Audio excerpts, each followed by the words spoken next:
여러분 안녕하세요.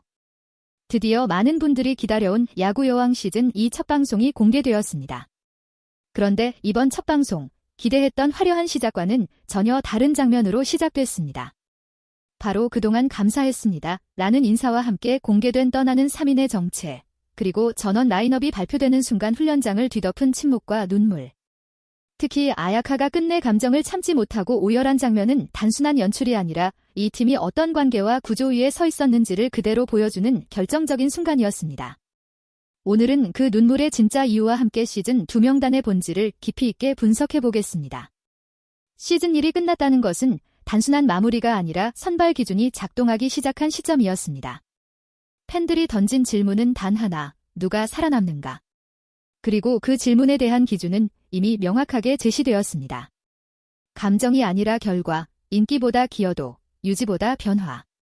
이 세 가지 원칙은 시즌2 전체를 관통하는 핵심 축으로 작동합니다.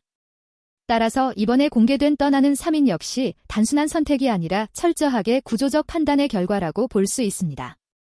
이번에 공개된 떠나는 3인은 신수지, 김민지, 그리고 마지막 한 자리의 논쟁적 후보입니다. 먼저 신수지는 시즌1에서 3패라는 결과로 이미 평가가 끝난 사례입니다. 재구 불안, 명확한 역할 부재, 결정적인 순간에서의 영향력 부족이라는 세 가지 문제가 모두 데이터로 확인됐습니다.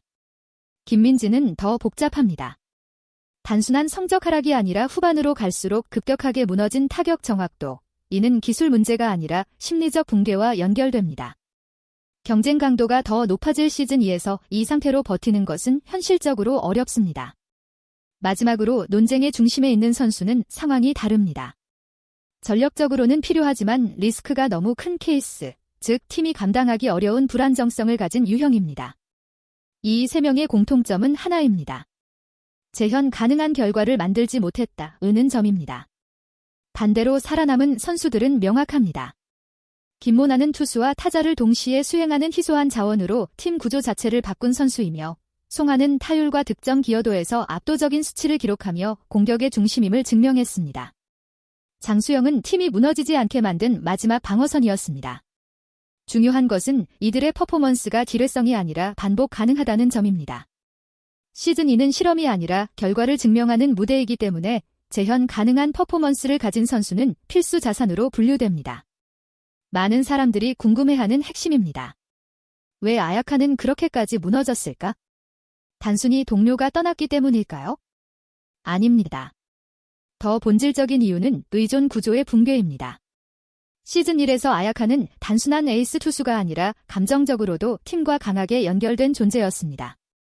특히 특정 선수와의 호흡, 그리고 그 관계 속에서 형성된 안정감이 그녀의 퍼포먼스를 지탱하는 중요한 요소였습니다.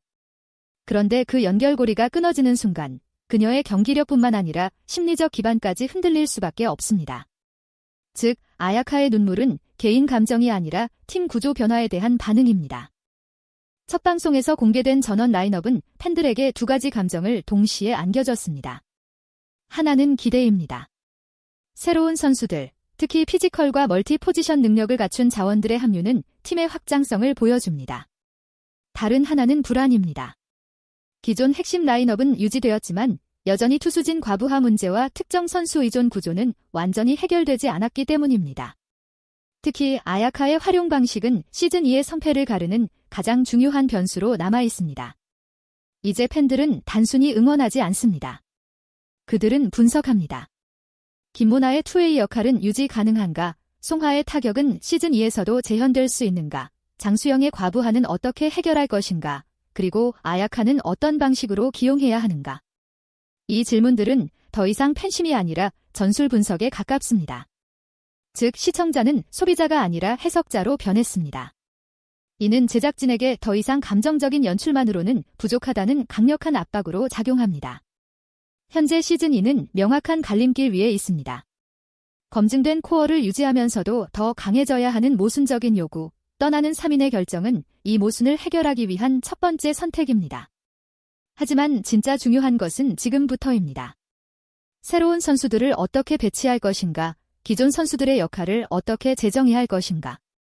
결국 핵심은 선택이 아니라 설계지입니다. 개인적으로 이번 결정은 매우 냉정하지만 동시에 피할 수 없는 선택이었다고 판단합니다. 스포츠라는 영역은 결국 모든 것을 수치와 결과로 환원시키는 구조를 가지고 있고 그 안에서 살아남는 기준 역시 감정이 아니라 재현 가능한 퍼포먼스입니다.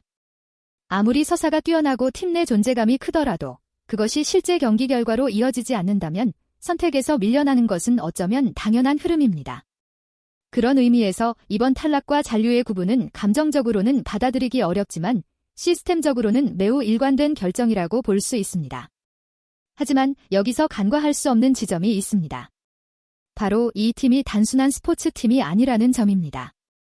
아야카의 눈물이 상징적으로 보여주듯 이 팀은 단순히 기록과 승패로만 움직이는 집단이 아니라 선수들 간의 관계, 신뢰, 그리고 감정적 연결 위에서 형성된 공동체에 가깝습니다. 특히 시즌 1에서 구축된 유대감은 경기력 이상의 시너지를 만들어냈고 위기 상황에서 서로를 지탱하는 중요한 기반으로 작용했습니다. 즉, 이 팀에서 감정은 부가적인 요소가 아니라 실제 퍼포먼스를 지탱하는 보이지 않는 전력이라고 볼 수 있습니다. 그렇기 때문에 제작진이 앞으로 마주하게 될 과제는 단순한 전력 보강이나 라인업 최적화가 아닙니다. 더 본질적인 문제, 즉 성과 중심 구조와 감정 기반 팀워크 사이의 균형을 어떻게 설계할 것인가입니다. 만약 결과만을 기준으로 계속해서 구조를 재편한다면 단기적인 경기력은 상승할 수 있습니다. 그러나 그 과정에서 팀 내부의 신뢰와 유대가 약화된다면 장기적으로는 오히려 퍼포먼스가 불안정해질 가능성도 존재합니다. 반대로 감정을 우선시하여 기존 관계를 유지하는 데 집중한다면 팀의 안정성은 확보되겠지만 경쟁력 측면에서는 한계에 부딪힐 수밖에 없습니다. 결국 핵심은 어느 하나를 선택하는 것이 아니라 두 요소를 동시에 작동시키는 구조를 만드는 것입니다. 예를 들어 역할 분담을 더 명확히 하여 특정 선수에 대한 감정적 의존도를 줄이면서도 팀 전체의 커뮤니케이션과 신뢰를 유지할 수 있는 시스템이 필요합니다.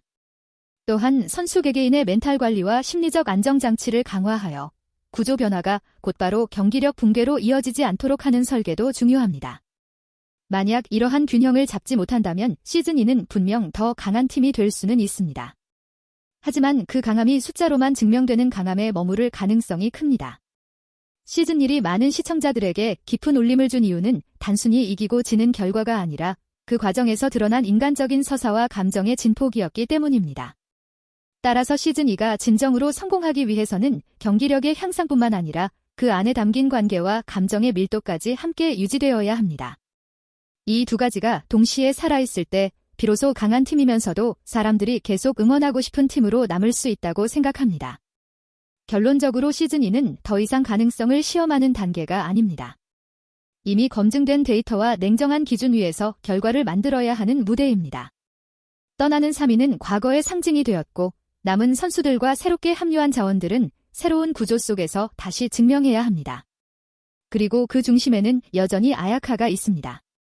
그녀의 눈물이 무너짐이 될지 아니면 더 강해지는 계기가 될지는 시즌2가 답해줄 것입니다. 오늘 영상 여기까지입니다.